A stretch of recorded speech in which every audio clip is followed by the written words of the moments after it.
Hello students, I am Ratish Kumar and today I am going to discuss French Revolution. French Revolution. This is one of the most important event in the world history.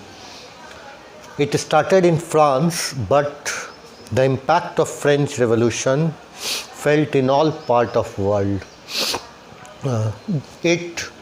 Its main contribution is it brought the spirit of liberty, equality and fraternity in all part of world, and it also brought democratic value in society. Though it started from July 1789, but series of events took place. Series of events took place in France from 1789 to 1799. Many government change. Even after that, some governments change. But all these governments brought the spirit of liberty, equality and fraternity after the French Revolution. So first we have to understand what happened, how it started, how French Revolution started.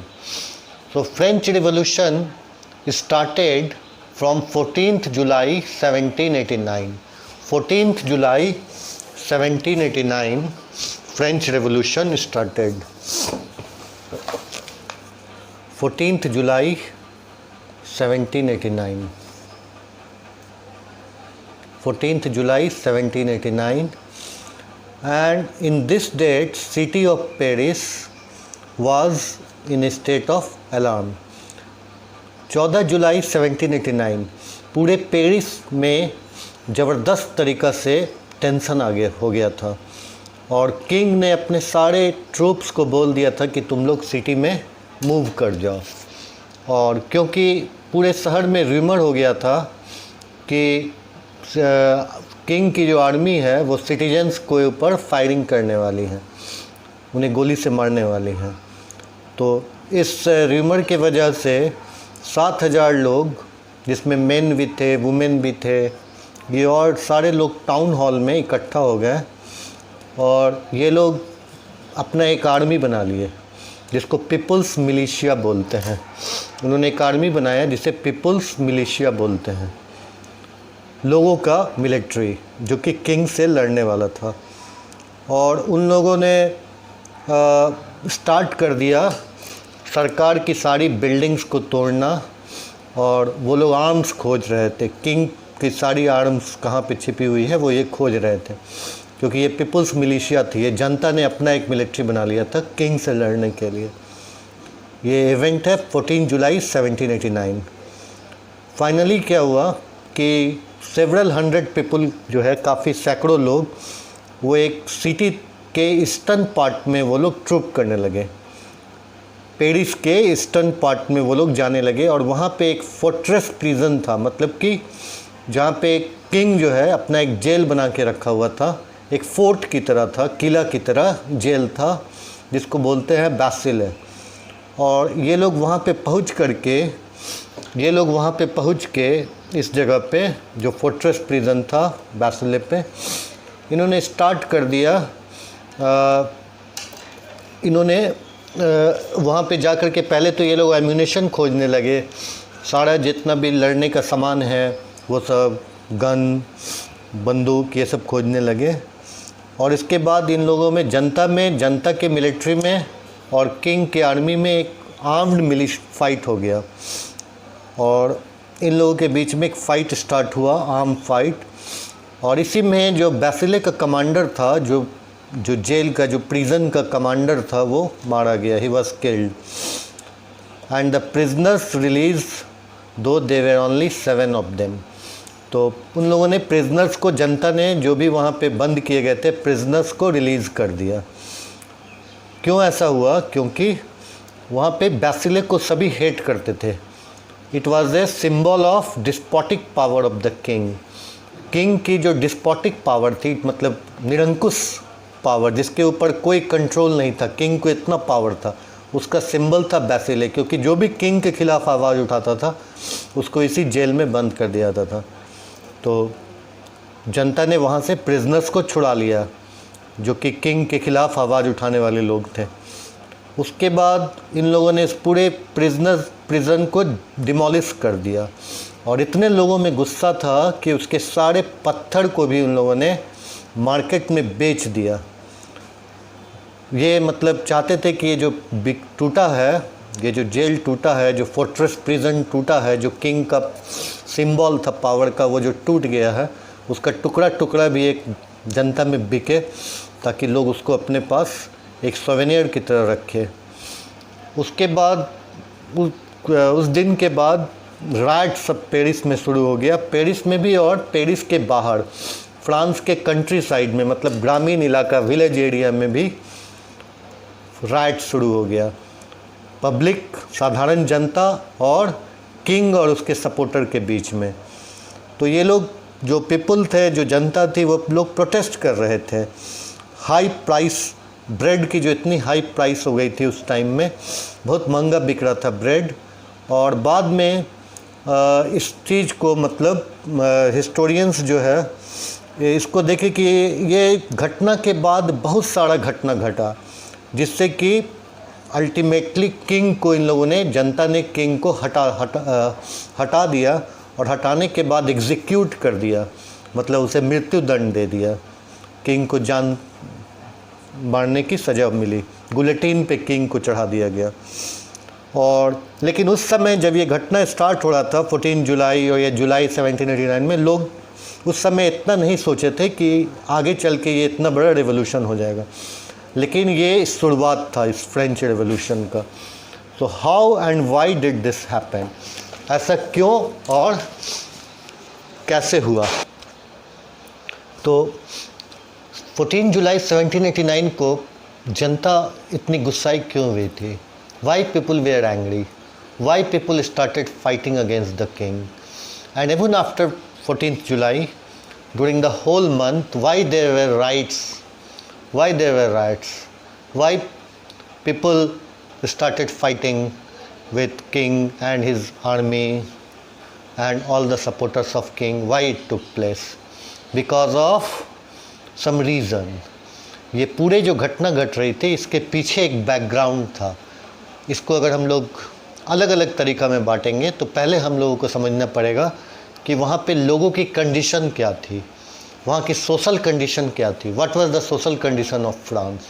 वहाँ पे लोगों की economic condition क्या थी, वहाँ की political condition क्या थी।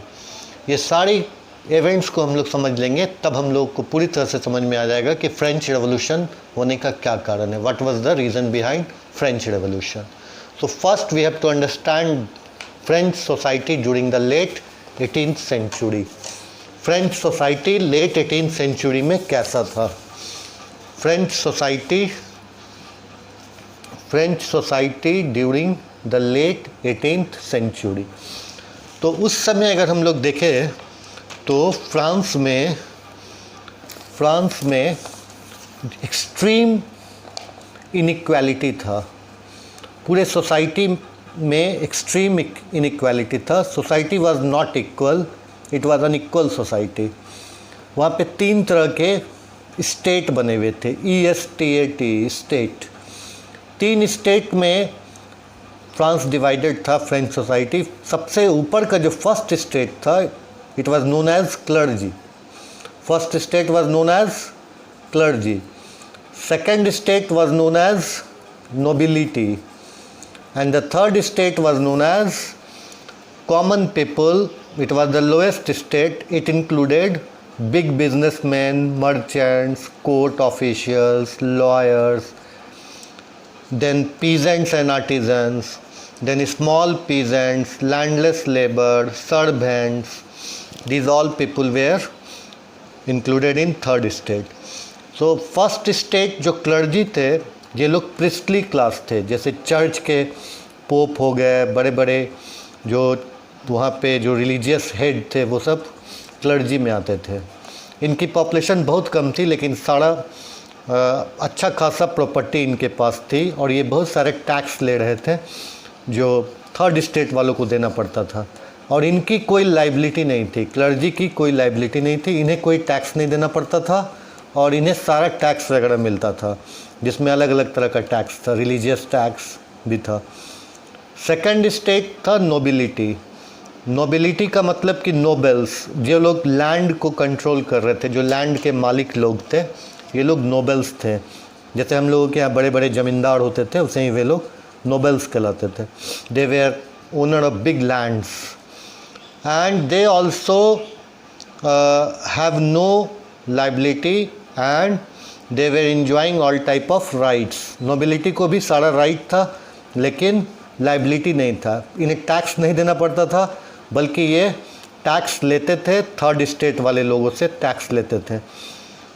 और एक तीसरा स्टेट था थर्ड स्टेट, जिनको सारा लाइबिलिटी था, इनके ऊपर सारा लाइबिलिटी था, इन्हें बहुत सारा टैक्स देना पड़ता था। ये जो थर्ड स्टेट के लोग हैं, जैसे बिजनेसमैन, पीजेंट, आर्टिजन, किसान, वहाँ के बिजनेसमैन लोग, छोटे छोटे पीजेंट, लैंडलेस लेबर लोग, सर्वेंट्स लोग, सारा टैक्स इनके ऊपर था। टैक्स भी दो तरह का था जो हम लोग पढ़ेंगे आगे, डायरेक्ट टैक्स और इनडायरेक्ट टैक्स, सब ये लोग देते थे और इनके पास कोई राइट नहीं था। और क्लर्जी और नोबिलिटी को सारा राइट था लेकिन कोई लाइबिलिटी नहीं था, और इन लोगों को सारा लाइबिलिटी था, कोई राइट नहीं था। थर्ड स्टेट वाले को कोई राइट नहीं था। तो जबकि इनकी पॉपुलेशन फ्रांस में सबसे ज़्यादा थी, लगभग 95% पीपल थर्ड स्टेट के लोग थे और क्लर्जी और नोबिलिटी बहुत कम थे, लेकिन सारा लैंड पे इन्हीं का कब्जा था और थर्ड स्टेट वाले के पास लगभग नहीं के बराबर था कुछ। तो हाईली अनइक्वल सोसाइटी। और इसमें हम लोग तो फ्रेंच सोसाइटी कैसा था इसको हम एक बार डिटेल में समझेंगे। So first take my question. My first question is, why people of France were angry against the king? Why people of France stormed Bastille? First question, France के जनता ने बैसिले को क्यों तोड़ दिया? क्यों उन लोगों ने तोड़ा? क्या वजह थी इसकी और कैसे तोड़ा? Why and how people of France stormed Bastille? My second question is, explain French society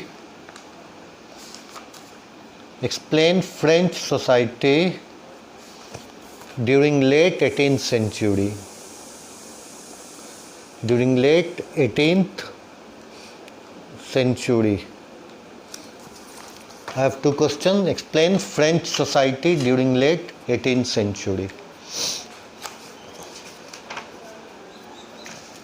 Now, so in my next video, I will explain fully about different type of taxes in French society, feudal privileges and all these things which I explained today. I will explain in detail in my next video, totally about French society. Okay, all the best. Thank you.